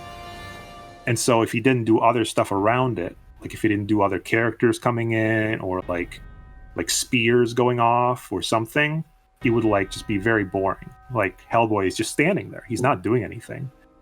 Most of the time. It's like, it looks like a family photo, but there's like, like, I don't know, a huge like gorilla coming in and like about to punch him or something. But it's always something interesting. So there were a couple of questions here people posted. Why does Ugis hate milk chocolate? I don't hate all milk chocolate. To be fair, I don't want to put my but once you go dark, you never go back. That doesn't rhyme, but it's one of those things where, like, flavor wise, I think like everybody kind of grew up with like Hershey's or whatever, and at some point you start realizing that there's better options. And I think it's just once you like realize things can have more flavor, you're like, oh, okay, well, why would I go back to like a hot dog if I can have like something more amazing? And it's not necessarily more expensive always, it doesn't have to be. It's just slightly better. Although I do pay way too much for chocolate. So, yeah. Mike Stone Drums asks, when you draw, are you listening to anything or do you work in silence? I'm usually listening to something because otherwise my mind will get distracted. Because I'm having usually like mental dialogues happening, and like I'll be drawing, and if I'm not listening to anything, I might start thinking about something that I forgot to do, or something that happened that day or whatever, and I'll get off my train and I'll walk away somehow. And the goal is to always stay stuck. So I'll put on like podcasts maybe sometimes, but so you're probably actually, like me. You often, probably listen to like a lot of Alex Jones and stuff like that. I can't listen to Alex anymore. He's gone beyond what I can take now. Like, it's not as funny anymore. I don't know. Is that the thing that I have a longer perspective on the conspiracy theory thing? Not to say that I'm super old, but I was really into all of that stuff when in like 2000 or so, 1999 and 1998 and 97, like into all of that stuff back then. And it felt to me that it was very much a liberal political on that side of the spectrum on the left.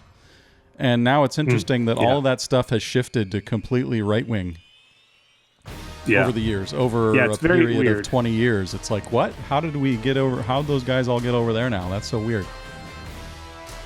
I don't really get it. I think he just went where the audience was. He realized that the money, like the people that were buying his stuff, that bought his like brain pills and whatever, were a certain did way. A survey and realized, oh, okay, right, yeah. But he still plays both sides. He'll he says he doesn't, he's against masks, but he sells masks on his website. You can, if you want an Alex Jones mask, you can get one. So, there's all kinds of stuff like that. I think he's just, he's like, I don't want to say he's sold out, but you know what? I think he may be sold out. Because I do remember him like walking with like a camcorder in the woods, looking across the he was looking lake for the, or whatever. What was that? The giant owl? Bilderberg group. Yeah, was it the Bilderbergers? Yeah, the big owl. I thought it was. That's what I vaguely remember it as. And so like you kind of could see stuff, and he was like whispering and all this. It was great. I love that stuff. Well, I feel like a lot of that stuff came from during that time period was because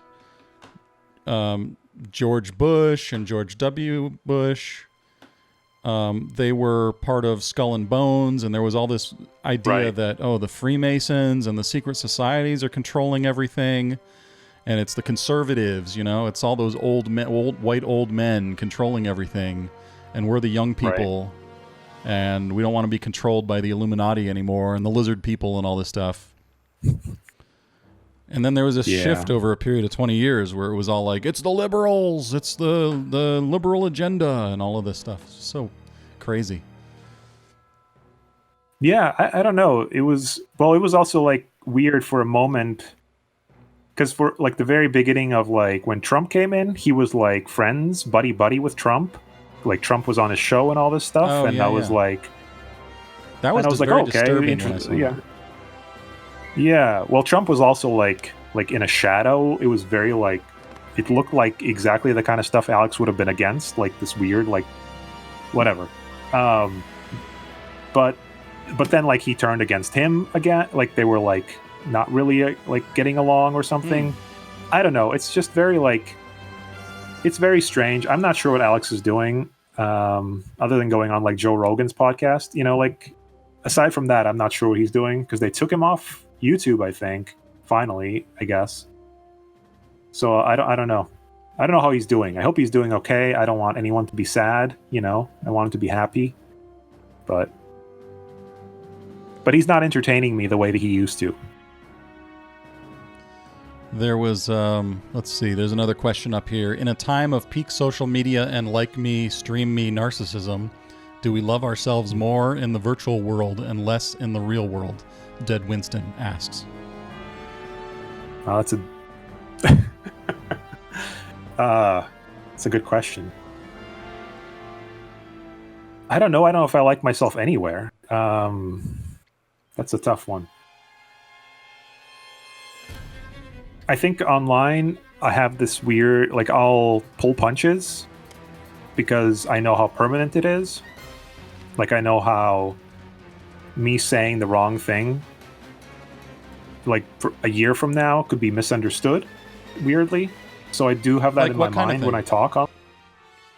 Just like even like the Boo Lives Matter thing. Like I was like, you know, like I thought that was pretty obvious and, you know, vague enough that nobody should get really mad, but it does. Like people get really upset about all kinds of stuff. Like right now, people are trying to get Gina Carano canceled and stuff, and I was like, you know, it's like it's very like Who's Gina Carano? she's one of the characters on The Mandalorian. Okay. She's just, I think she's become kind of a bigger part of the show. She was like in like a few episodes. Anyways, people are like, she like liked dumb tweets online and made some like so there's like a lot of that stuff where you're like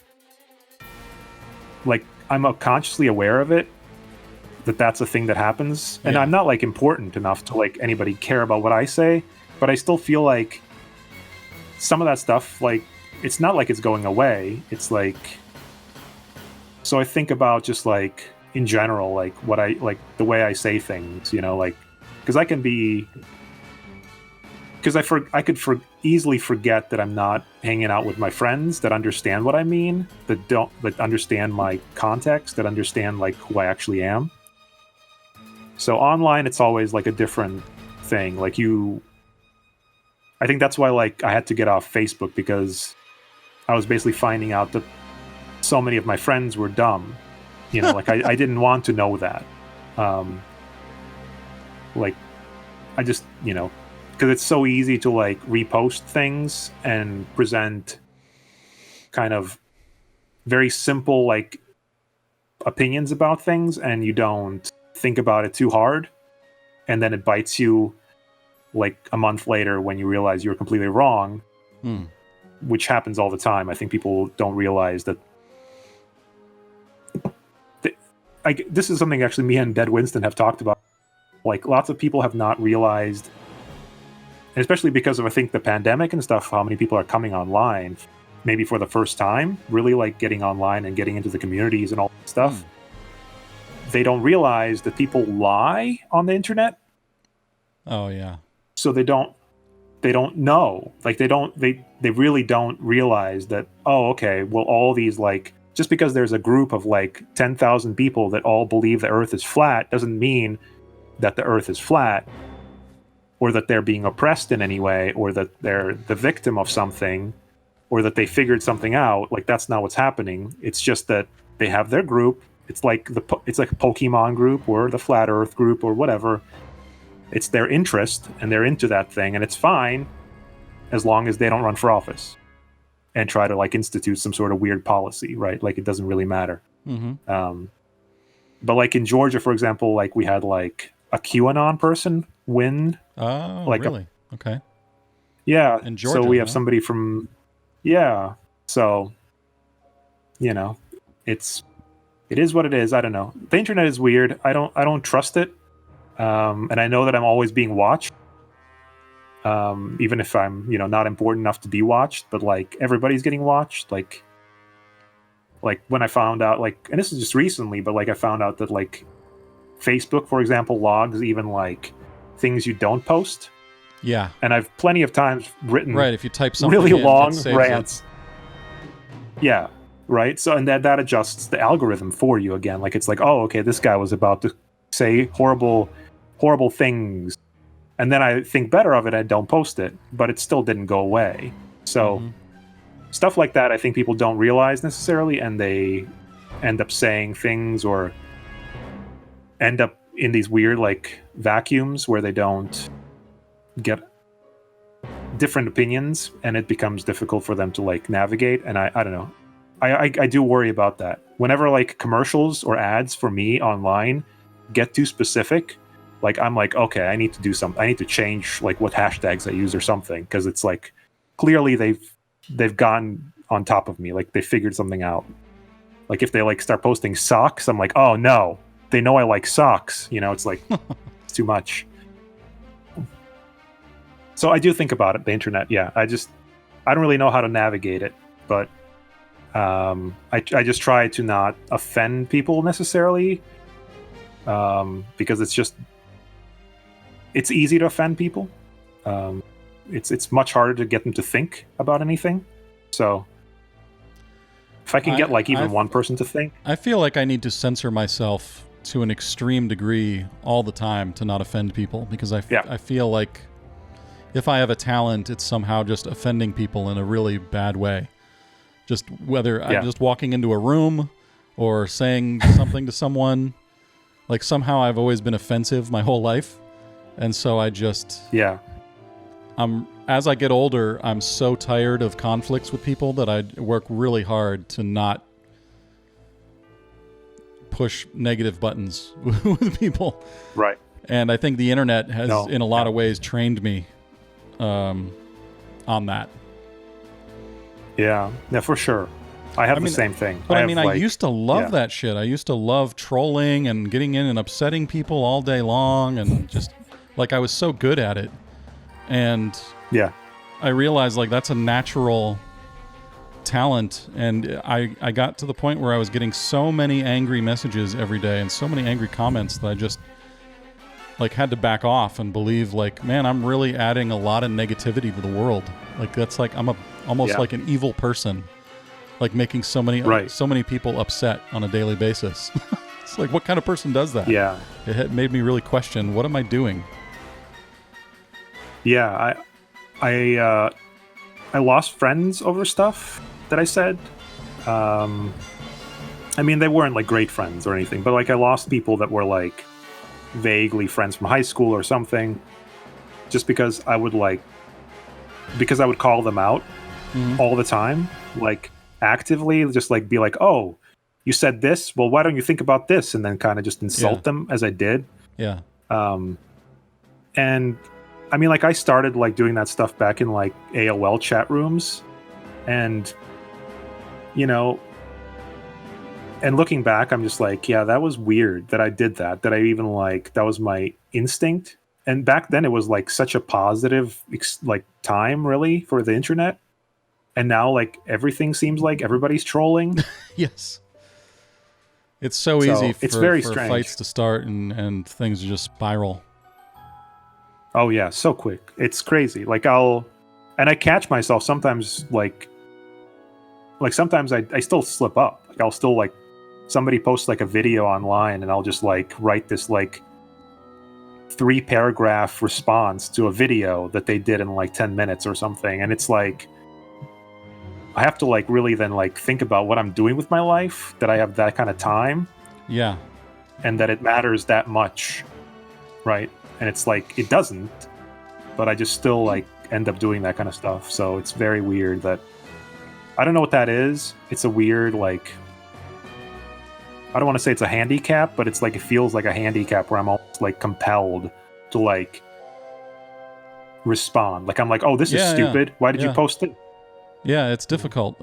I had that same experience this morning when there's this thing in filmmaking where they say in your screenwriting you should show, don't tell. You familiar with this? Mm-hmm.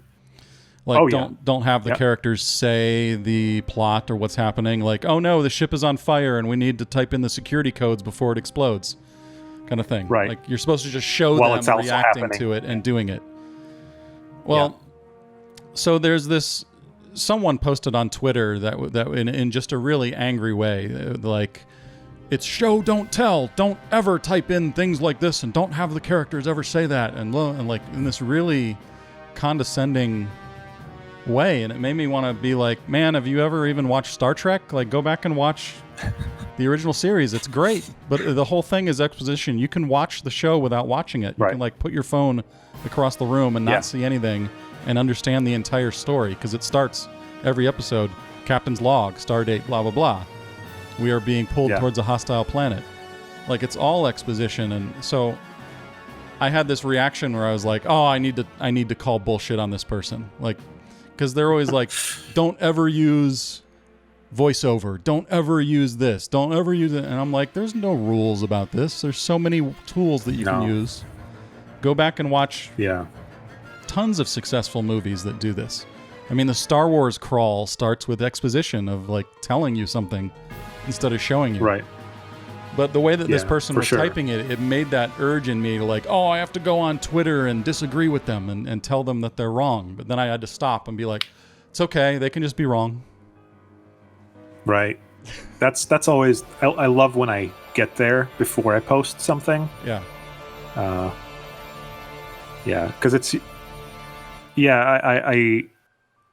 I was just like, as you were talking, I was thinking about like one of my, like some of my favorite like ideas. Like, I think Coen brothers do this a lot, but like, you know, like Raising Arizona or something, where there's like the character talking, you know, and there's like, you know, the stuff is happening, but they're like, what the character is saying is like different. So it's like there's different things happening, so you can tell like two different stories at the same time. So there's definitely places where you can use it. For it to be great. But like, I think when people talk about don't do this, they have one example, like they have like the bad version of Blade Runner in their head. You know, that's what they think about, right? So yeah, it's weird, but like people have like, and there's a lot of people that are like experts, I guess. I don't know. There are people that like, you know, they got the subscription to like Masterclass and now they think they know everything. So it's, what are you going to do about, like, you can't like arguing with them about it is like, it's like it's a whole other job. Like, you should be getting paid. I don't know. And maybe if I got paid, I would do it. I don't know if Mr. free? Arkmay is watching anymore, but he sent me a link yesterday to this funny concept. Let's see what it was. Brandolini's Law. Have you heard of this? No. Brandolini's Law. What is that?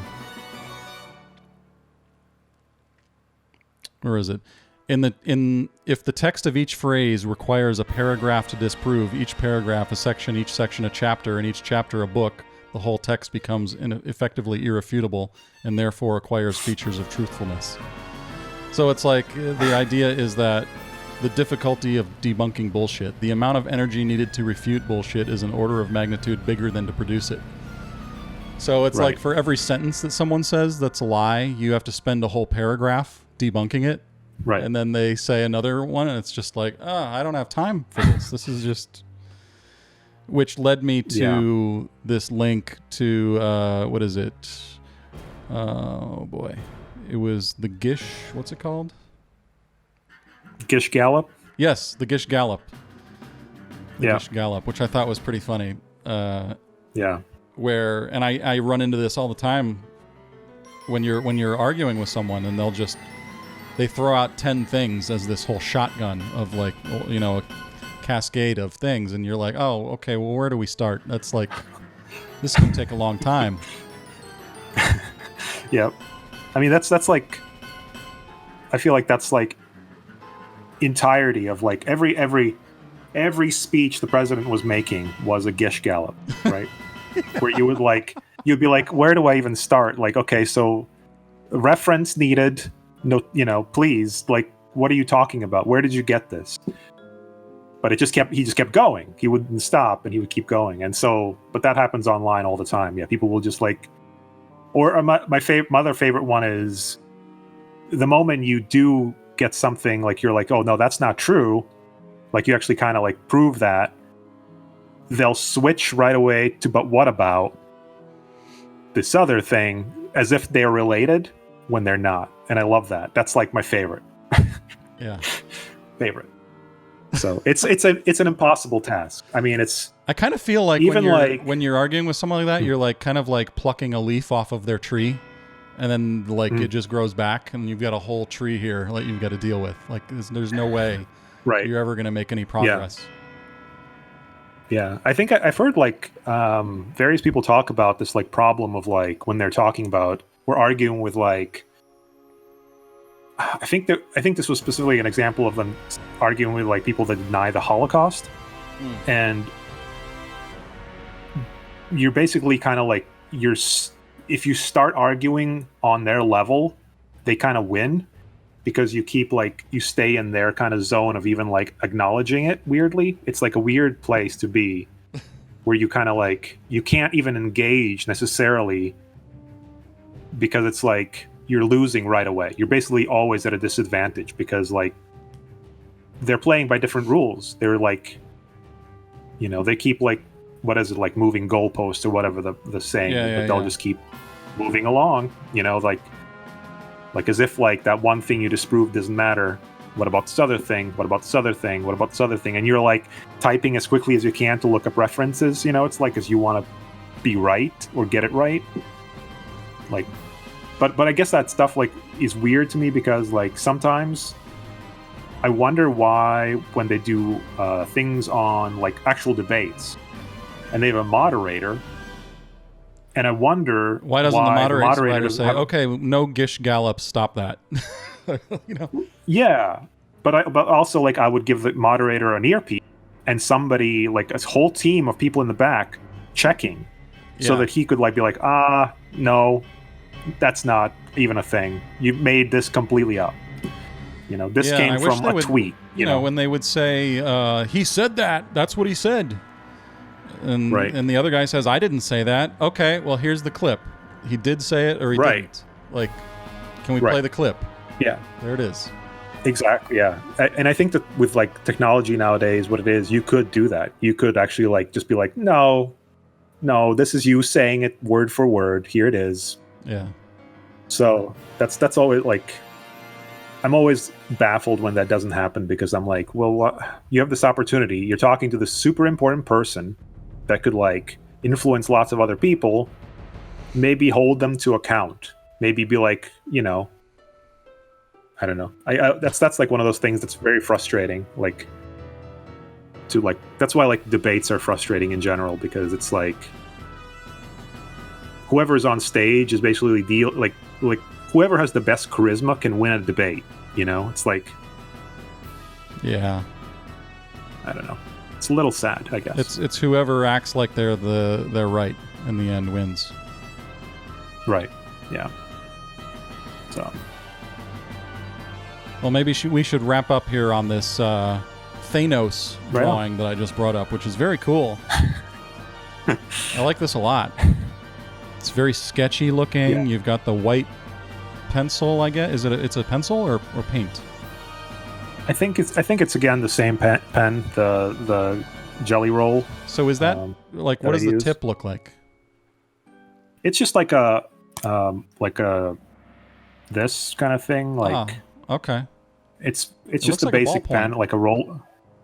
It kind of is, yeah. All white pens are bad, just as a rule. So they're always kind of because white is so, for it to work, it has to be opaque. So it always gums up the tip. So you're always dealing with kind of a crappy pen. So it's something to think about if you ever like use one. But like, it's when it works, it's great. It's fun to do like work on halftone paper with it and stuff. So,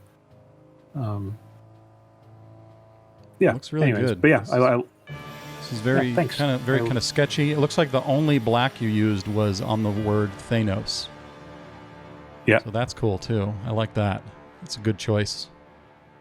Yeah. It's like a good design choice, something like that. So let's see. What's going on with this guy? Why does he look like this? He's in a, he's got like a Dilbert type looking suit. Yeah. I just thought of like him in an office for some reason, like being like, I forget my like, exact like thought process, but I really like the pose that he does with the glove on. But I just thought of him as like just a dude in an office with no power, and that was my thought process. There you go. There you go. He wants to kill half the people, but he can't really. Oh, that's good. So. Well, let me paste your link here again. See if we can do this. Be sure to follow Ugis over there. Ugis. Future Landfill Press. Check out his artwork. He's really good. And maybe I can hire you to give me some one-on-one art lessons over the internet device. Yeah, we can definitely do that. I can. I'm not against helping somebody that actually wants to learn. That's always the more people that can draw. I'm like super happy. Like it just. I think it helps everybody. Just even if it's like just for you to like get ideas down, super useful. Like no matter what you're doing. Like so even like Alan Moore like draws just enough to like be able to like put down ideas. So I don't know if I've ever seen any of his drawings. He actually started out like drawing comics. And you can find like kind of strip style comics almost that he did. And they're not bad. He's not terrible. He just was like, there are people that are much, much better than me. So yeah. So hey, all right. Well, thank you for hanging out for a couple of hours on here and talking about this stuff. And thanks everybody for watching this and hanging out. I really like this guy's artwork. He's one of my two favorite artists. Him and Lance are like, wow. I love these guys. I love what they do. I love Lance, so it works out. Yeah. He's good. All right, so go follow him, thanks, Future Landfill Press on Instagram, and thanks for hanging out, and I guess we're going to end the stream. All right. Goodbye, everyone. Clicking end stream. Goodbye.